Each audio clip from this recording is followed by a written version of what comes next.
Welcome back again. I'm Rajesh Mohan, and in this video, we will talk about NABARD Grade A 2023 notification. So the notification has finally arrived, and the smile on my face is just because many people were saying that no, it won't be coming. Okay, but we had informed you already कि notification आएगा जरूर. Okay, थोड़ा delay था due to administrative reason. It was proposed, but it was due to administrative reason. जैसे pay parity वगैरह का discussion चल रहा था. So that's why it got some delayed. Okay. The exam date hasn't changed. जो पहले बताया गया था कि phase 1 exam will be conducted on 16 अक्टूबर, उसी डेट को आपको एग्जाम कंडक्ट हो रहा है. The application has already started. Okay, 2 सितंबर से लेकर 23 सितंबर तक आप अप्लाई कर सकते हो. Don't wait for the last date. But hear me out. आप में से काफी सारे लोग एप्लीकेशन के टाइम पर जो क्रूशियल डिटेल्स होते हैं, जो इंपॉर्टेंट डिटेल्स होते हैं जिसको बाद में चेंज नहीं किया सकता है, उन डिटेल्स में गलती करते हैं और फिर बाद में टेलीग्राम पर मैसेज करते हैं सर गलती हो गई. ऐसा क्या गलती हो, I don't know. Okay, so while applying 10 minute ज्यादा लगा देना, लेकिन सही जो डिटेल्स आपको मांगा गया है, जिस तरह से बोला गया है, उसी तरह से आपको डालना है. Okay, like handwriting sample, signature, या आपको फोटो, नेम एंड एड्रेस, जो आपका ग्रेजुएशन का पासिंग डेट्स होता है. So don't make mistakes in these type of details. Okay, ये इंपॉर्टेंट डिटेल्स होते हैं जो बाद में आप चेंज नहीं कर सकते और बाद में आपका ये एक तरह से सिलेक्शन भी हैम्पर कर सकता है. 90% पोस्ट जो है आपको तीन कैटेगरी के, तीन बेसिकली आपको रिक्रूटमेंट टाइप में यहाँ पर एलिजिबल है.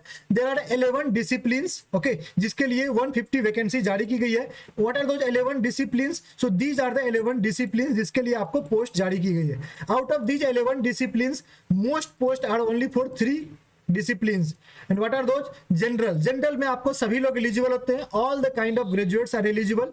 कंप्यूटर इंफॉर्मेशन टेक्नोलॉजी के लिए 40 पोस्ट है, फाइनेंस के लिए 15 पोस्ट है. ओके, तो इस तरह से आपको ये 3 पोस्ट के लिए वैकेंसी दी गई है. बिफोर मूविंग एड, अब आपको पता है ना कि 45 डेज बचा है, अराउंड 43 to 45 डेज बचा हुआ है. वैसे तो मैं काफी टाइम से कोर्स चला रहा हूँ. ऑलरेडी 150 प्लस लोगों ने जो इस कोर्स को ज्वाइन कर रखा है. 150 लोगों ने ऑलरेडी ट्रस्ट किया है. लेकिन अगर आप जो है एनरोल करना चाहते हो, अगर आपको ये श्योर नहीं हो कि कौन सा चीज क्या कैसे फॉलो करें और आपको इसका प्रिपरेशन करना है एग्जाम का, so you can enroll in my course. It's a mentorship programme which also provides content for all the subjects, phase 2 subjects. Okay, यहाँ पर आपको मॉक टेस्ट जो है वो ऑब्जेक्टिव और डिस्क्रिप्टिव दोनों के लिए फेज 2 का आपको प्रोवाइड किया जाएगा. गाइडेंस सपोर्ट की बात करें तो जो मेरा एक्सपीरियंस रहा है वो पूरा का पूरा आपको उसका सपोर्ट मिलेगा, उसका एक्सपीरियंस आपको शेयर किया जाएगा. ओके, जो आपको 1-to-1 सपोर्ट मिलता है, तो आप जो है ये ले सकते हो. लेकिन आप में से कुछ लोग जो है, ये फुल कोर्स है, मेन कोर्स है, इसमें PIB, programmes, ARD, static, mock test सब कुछ इसमें कवर है. लेकिन कुछ लोग ऑलरेडी किसी और कोचिंग इंस्टीट्यूट का कोर्स बाय कर चुके होंगे और they only want descriptive help. तो डिस्क्रिप्टिव मॉक या ऑब्जेक्टिव फेज 2 का मॉक जो है, इसमें आपको ऑब्जेक्टिव का फेज 2 का मॉक भी 10 मॉक टेस्ट अवेलेबल होगा. तो वो अगर चाहते हैं, या पीआईबी सब्सक्रिप्शन या मेरा सिर्फ प्रोग्राम्स फाइल चाहते हैं, स्कीम्स कंपेडियम जो है मेरा प्रोग्राम्स का जो पीडीएफ है, वो अगर आप चाहते हो तो ये कोर्स में आप एनरोल कर सकते हो. ये 1199 का है. ओके, इसमें आपको डिस्क्रिप्टिव मॉक टेस्ट जो है वो 5+5 है. 5 पेपर 1 के लिए, 5 पेपर 2 के लिए आपको यहाँ पर 10 डिस्क्रिप्टिव मॉक टेस्ट, 10 आपको फेज 2, 10 ऑब्जेक्टिव मॉक टेस्ट यहाँ पर प्रोवाइड किया जाएगा. मीन्स टोटल 20 आपको टेस्ट यहाँ पर अवेलेबल होंगे इस कोर्स के अंतर्गत.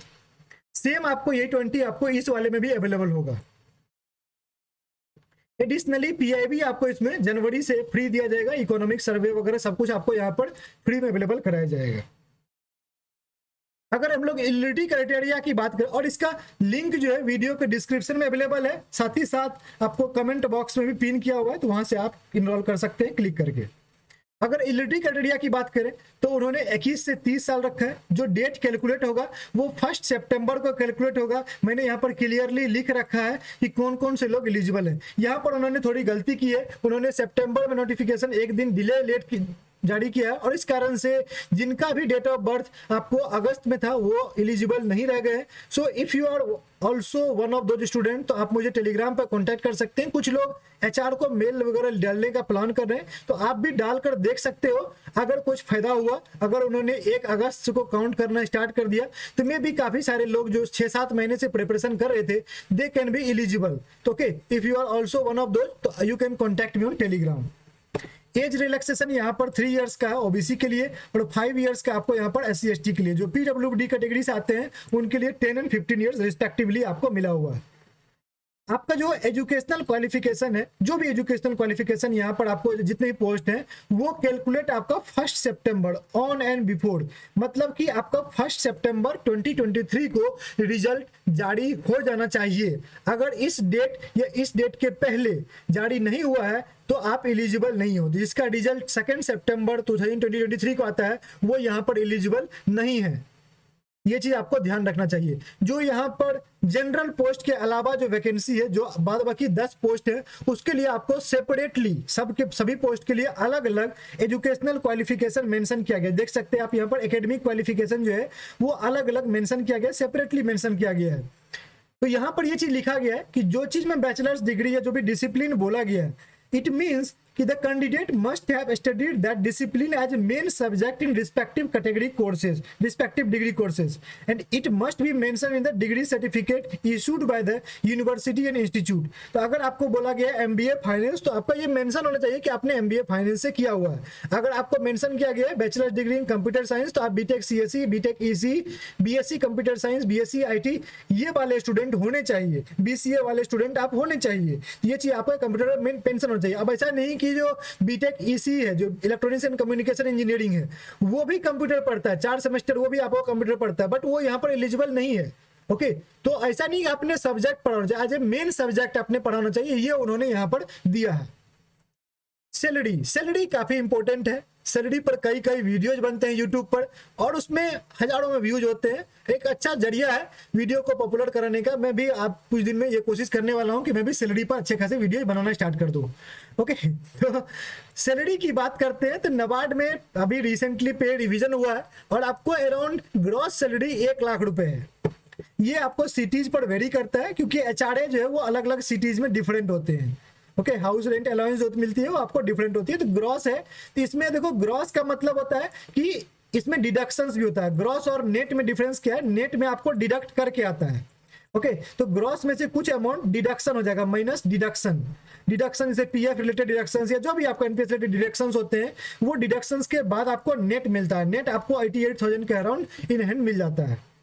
एक चीज जो सबसे इंपॉर्टेंट है ये हैंड रिटन डिक्लेरेशन। ओके ये चीज आप ध्यान रखना। पेज नंबर 20 पर आपको सारा का सारा डिटेल्स दिया हुआ है, उसको आपको नोटिफिकेशन को जरूर पढ़ लेना है। पेज नंबर 20 याद रखना। पेज नंबर 20 पर आपको जैसे फोटो का साइज क्या होना चाहिए, सिग्नेचर कौन से कलर में होने चाहिए, ब्लू ब्लैक में होने चाहिए, क्या होना चाहिए, ये सारी चीजें पेज नंबर 20 पर मेंशन है।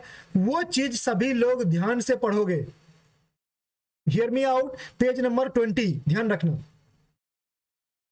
सिलेबस पैटर्न वगैरह में कुछ चेंज नहीं है, सेम टू सेम रखा गया है। ओके और यहाँ पर 2 पार्ट में है, merit and non merit section. 5 आपका ये सब्जेक्ट नॉन मेरिट है और ये मेरिट सेक्शन है। आपका जो कट ऑफ बनता है वो ये 100 मार्क्स से बनता है। इसमें बस आपको जो है वो सेक्शनल क्वालिफाई करना होता है। You have to just clear the sectional cut off. What is the sectional cut off? तो सेक्शनल कट ऑफ आपको 2022 है, ये 2022 का सेक्शनल कट ऑफ है और ये 2021 का है। जब से पैटर्न चेंज हुआ तब से ही देखना है, बाद बाकी पहले का देख के कोई फायदा है नहीं।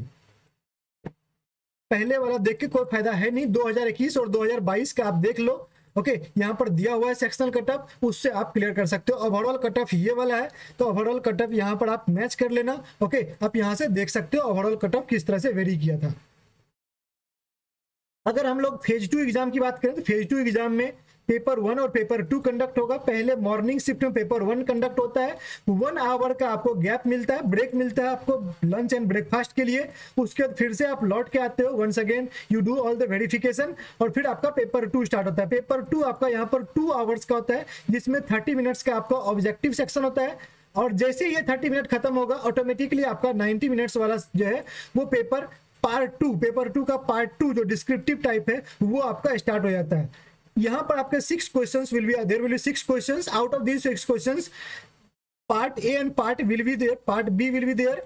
पार्ट ए में आपके 15 मार्क्स के क्वेश्चंस होंगे और पार्ट बी में आपके 10 मार्क्स के क्वेश्चंस होंगे। पार्ट बी में आपके 10 मार्क्स के क्वेश्चंस होते हैं। 15 मार्क्स वाले में आपका जो है 600 वर्ड्स टाइप करना होता है। Although this year in RBI they change the word limit, और इसको उन्होंने 600 से 620 वर्ड डाला था, मतलब उन्होंने एक रेंज डाल दिया था, उसमें आपको टाइप करना था। ओके, और पार्ट बी में आपको 10 मार्क्स के लिए 400 वर्ड्स टाइप करने होते हैं। यहाँ पर एक चीज जो ध्यान देने वाली बात होती है वो ये है, अनलाइक आरबीआई, यहाँ पर आपको ऑप्शंस आउट ऑफ 3 क्वेश्चंस नहीं होता था। मतलब पार्ट ए के 3 क्वेश्चन, पार्ट बी के 3 क्वेश्चंस, तो आपको जो ऑप्शंस होते हैं यहाँ पर आपको 2 अटेम्प्ट करने हैं, यहाँ भी 2 अटेम्प्ट करने हैं। लेकिन यहाँ जो ऑप्शंस होता है वो एक क्वेश्चन मैंडेटरी होता है, यहाँ भी एक क्वेश्चन मैंडेटरी होता है। ऑप्शंस आपको 2 में से होता है, 2 में से कोई एक आपको अटेम्प्ट करना है। सिमिलरली यहाँ पर अनलाइक आरबीआई, वहां पर 3 में से कोई 2 अटेम्प्ट करना है। तो यहाँ पर क्या होता है, एक मैंडेटरी होता है and out of 2 you have to attempt any one. Okay, 2 में से एक आपको अटेम्प्ट करना है, सेम बी में भी और सेम ए में भी।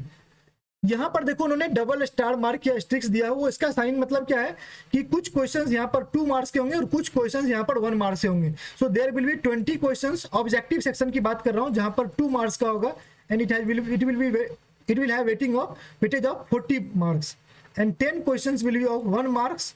तो इसका वेटेज हो जाएगा 10। तो सो अकॉर्डिंगली आपके 30 क्वेश्चंस के 50 मार्क्स यहां पर होंगे। I hope this thing is clear. Pattern wise आपको चीजें क्लियर है। अब देखो यहाँ पर जो डिस्क्रिप्टिव टाइप करना है वो आपको कीबोर्ड के माध्यम से टाइप करना है। कीबोर्ड ही आपका सब कुछ होगा, हाथ से कुछ राइटिंग नहीं है, हैंड राइटिंग नहीं है, कीबोर्ड के माध्यम से होगा। यहाँ पर 3 क्वेश्चन होंगे इंग्लिश में। 3 क्वेश्चन कौन कौन से? ऐसे आपका होगा, एक लेटर होगा और एक प्रीसी राइटिंग होगा। ऐसे 40 मार्क्स का होता है, लेटर 30 मार्क्स का और प्रीसी 30 मार्क्स का होता है। तो ये चीज ध्यान रखना। कट ऑफ मैंने बता दिया है। मेंस का कट ऑफ ये है, देख सकते हो मेंस का कट ऑफ काफी इंक्रीज हुआ था। जैसे जनरल पोस्ट के यूआर के लिए 118 था 2021 में, 2022 में ये आपको इंक्रीज होकर 130 हो गया। अब जब 130 की बात करते हैं तो इसमें से +10 12 कर देना होता है। पर +10 12 क्यों करना होता है? मेरिट लिस्ट में आने के लिए इतना आपको एक्स्ट्रा मार्क्स चाहिए होते हैं, एडिशनल मार्क्स चाहिए होते हैं, क्योंकि आपको इंटरव्यू वगैरह में फिर डिपेंडेंसी कम हो जाती है। अगर इंटरव्यू में 40 मार्क्स मिला है तो भी आपका सिलेक्शन होने का चांस बन जाता है। इसलिए ध्यान रहे कि आप 10 मार्क्स एक्स्ट्रा लाने का कोशिश किया करो। Okay, I hope I am clear.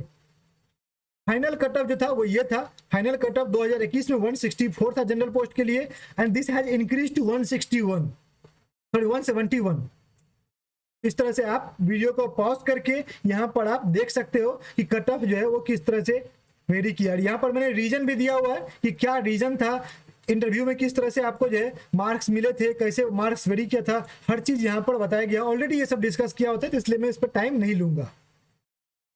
कुछ आरटीआई बातें हैं, आरटीआई वाली चीजें आपको बता देता हूँ। आरटीआई में जो है कुछ चीजें, जैसे कि नंबर ऑफ एप्लीकेशन की बात करें कि नंबर ऑफ एप्लीकेशन कितना पड़ा था, तो नंबर ऑफ एप्लीकेशन जो 2022 में वो जनरल पोस्ट के लिए इस तरह से है, SC category, ST category, OBC, EWS and UR के लिए। तो कुछ लोग हल्ला करते हैं कि 1.5 लाख एप्लीकेशन गिरा था, 2 लाख गिरा था, उतना नहीं गिरता है।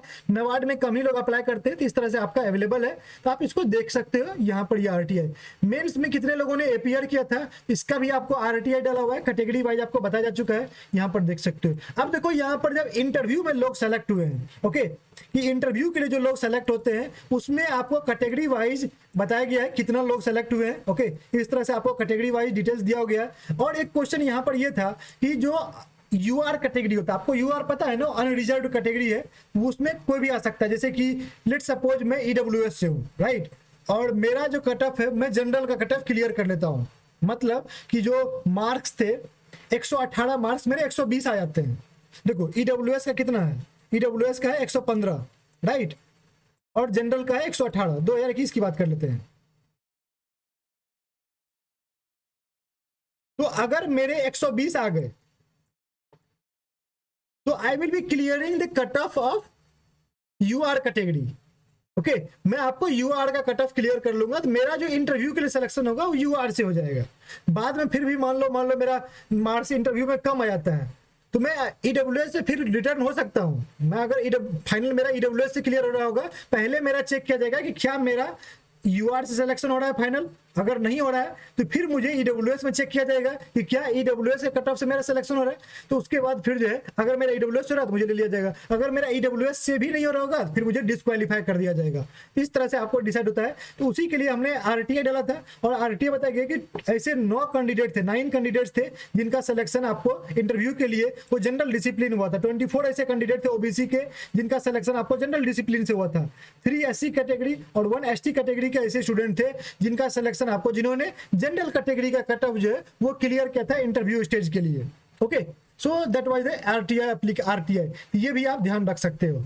Okay, this was another details. तो ये तो थी दोस्तों कुछ इंपॉर्टेंट चीजें। यहां पर आपका ये नोटिफिकेशन है, नोटिफिकेशन को भी आपको दिखा देता हूं। इस तरह से आपका वैकेंसी दिया हुआ है। ओके, जो सबसे इंपॉर्टेंट चीज है वो ये है कि पेज नंबर 20